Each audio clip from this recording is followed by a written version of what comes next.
Dr. Emmanuel Brown, and this is my time machine. A time machine?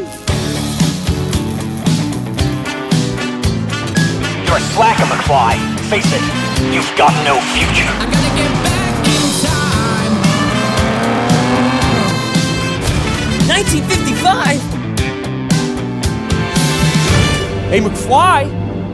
I thought I told you never to come in here. If they don't meet, they won't fall in love, they won't get married, and neither you nor your siblings will ever be born.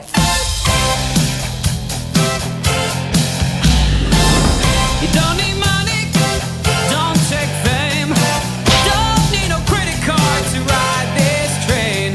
It's strong and it's sudden and it's cruel sometimes, but it might just save your life. That's the power of